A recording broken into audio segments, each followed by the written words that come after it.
Hey everybody, my name is SPAZ and I'm a CD junkie. On this episode of CD Junkie, I'm going to be discussing a band that is considered a one-hit wonder here in the States, but they actually had more hits in their homeland, UK, back in the early 80s. And of course, I'm talking about DEXYS Midnight Runners. Now, DEXYS was formed in 1978 by Kevin Rowland, Big Jim Patterson. I think Kevin Archer was also a member of the band.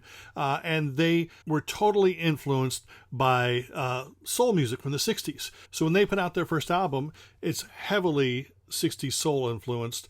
Searching for the Young Soul Rebels was the debut DEXYS Midnight Runners album in 1980, and this is the deluxe edition. The single Gino was a huge hit. It might have even reached #1 for all I know. But then there's also other songs like Burn It Down, which is a re-recording of early single called Dance Dance, and then Tell Me When My Light Turns Green. A lot of great songs on this. Kevin has this yelpy vocal, which is a little different than normal soul music, but the band, horn section and this tight, almost Motown-y stacks rhythm section, and it was really absolutely fabulous. The album was a huge success, but there was a lot of tension, so the band basically split into a couple different factions. Kevin Rowland, Big Jim Patterson, they took their version of DEXYS Midnight Runners, and they created a new image. And in 1981, they released 3 singles and did some live shows. Now, there was no official album, but there was a CD called The Projected Passion Review, which combines those 3 singles with a live show. And on this live show, they actually do songs that were scheduled to be on the next album. But here they're a little more soulful, more horns. But this is a great little collection. It has a total of 6 studio tracks, and then some live and BBC radio sessions as well. DEXYS Midnight Runners, Projected Passion Review. This is basically 1981. Also at the same time, some other members of the band, in fact, most of the members of the original DEXYS Midnight Runners, formed a new band with a new vocalist called Archie Brown. One of the members of DEXYS Midnight Runners at that time was former Merton Parker's keyboardist Mick Talbot, who would later be one half of Style Council. But that band, called The Bureau, they released 1 album and some singles, and they are combined on this. So there's the album plus bonus tracks plus a bonus disc with live material. The album didn't do that well, so they unfortunately broke up. Archie Brown went on to other projects, and of course, as I told you, Mick Talbot ended up in Style Council. Now, roughly about that same time, DEXYS Midnight Runners were going to go through another image change, but they wanted to change the music. And remember how I mentioned Kevin Archer from the first incarnation of DEXYS Midnight Runners? Well, he had formed a band that was using that soul sound of DEXYS, but they were adding fiddles to it. And of course, people were calling it Celtic Soul. Well, they didn't actually release anything, but they did have demos. Kevin Rowland heard the demo of this band called Blue Ox Babes and decided to take their fiddle player, Helen O'Hara, and create a new version of DEXYS Midnight Runners.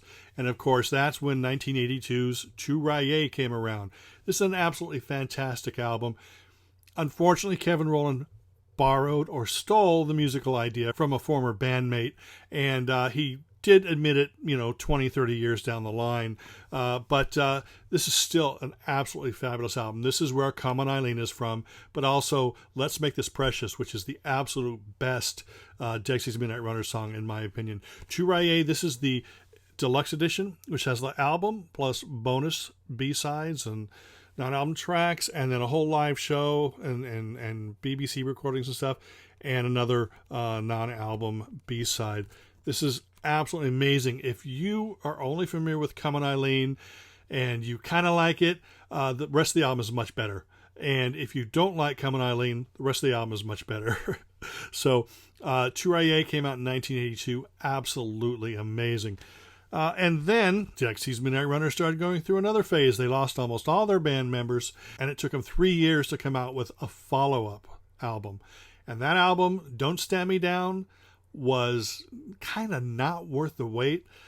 This is the original album cover, and it was later reissued with this album cover, which showed another image change, which was happening at the same exact time. This album, it kind of seems a little uninspired.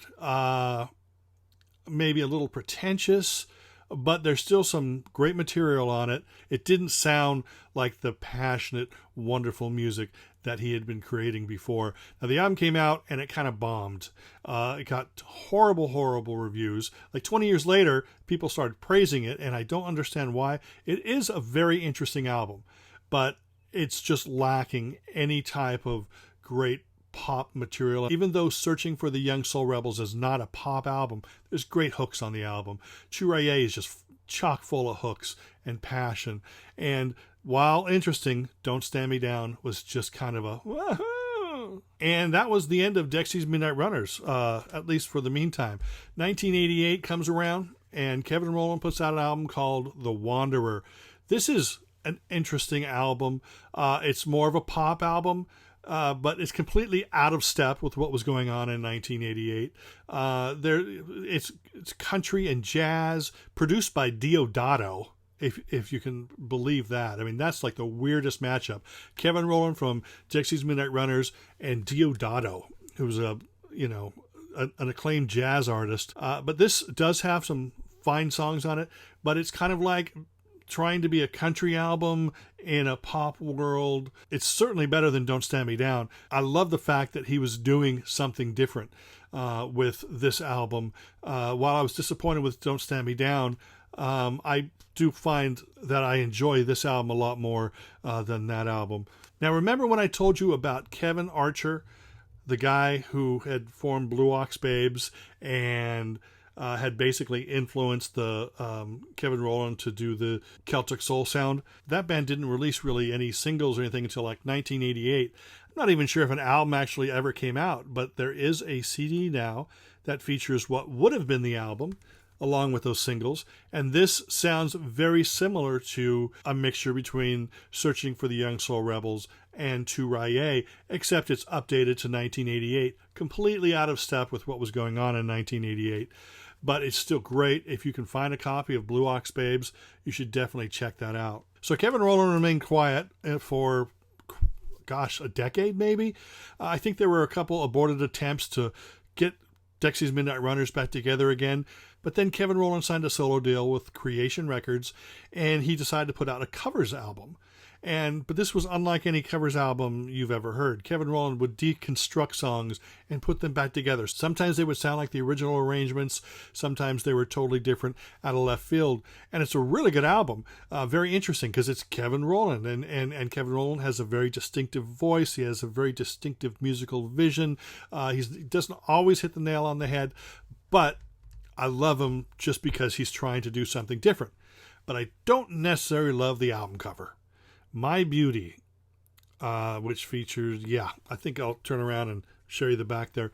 He does a great version of Greatest Love of All, which I know that some of you are probably going to roll your eyes over, but there's a lot of interesting covers on here. It's a much better album than the press would lead you to believe. I think the press just didn't like the album cover. But if you can find a copy of this, it's a really interesting listen. And I think that music fans, and especially DEXYS Midnight Runners fans, would enjoy it. So definitely check that out. And then, of course, it was another 13 years before anybody would hear of Kevin Rowland. But in the meantime, there's a really great compilation called Let's Make This Precious, which featured tracks from all through DEXY's career, including a song called Manhood, which was a new song. And it sounded very similar to his album, The Wanderer, except it was much better. And but it was a new DEXY's sound. And, of course, had all the hits on there, Gino and Celtic Soul Brothers, and, of course, On Eileen and Plan B and stuff. Great collection, really fun listen. If you can track this down, in fact, track down any DEXYS Midnight Runners, because they do have great songs all through their career. One of the most original, unique bands out there, thanks to Kevin Rowland. So anyway, remember how I said it took about 13 years for him to put out a new studio album? Well, the follow-up to that Best Of came out a few years later, and they shortened the band name to DEXYS. And this album's called One Day I'm Going to Soar. And this is a very good album. Obviously, another image change, a slight musical change. It's very down to earth, very warm. It's not great soaring pop music or anything, but it's a thinking man's music. It's very smart, and it's definitely worth your time. Mick Talbot, who, Style Council guy, he came back for this album. But he was gone by the next album, and that is this, which came out 4 years later. It's called Let the Record Show, DEXYS Do Irish and Country, and it's another covers album. This one here has the full album, and then it has instrumental versions of the songs. And it's musically very similar to One Day I'm Gonna Soar, almost low-key. Again, they almost reconstruct the songs. It's very interesting. And then that's it with DEXYS Midnight Runners. Can you believe that?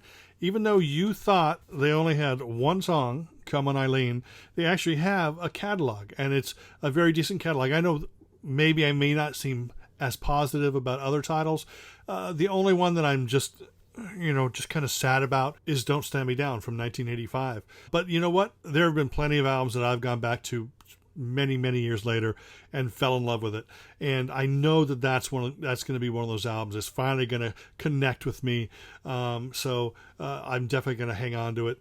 And you should definitely check out DEXYS Midnight Runners, because they're more than that one song. Thank you for hanging out and listening to me babble about DEXYS Midnight Runners. I love to talk about music with you, and I'd really appreciate it if you'd like, comment, share, subscribe. And until the next time, my name is SPAZ, and I'm a CD junkie.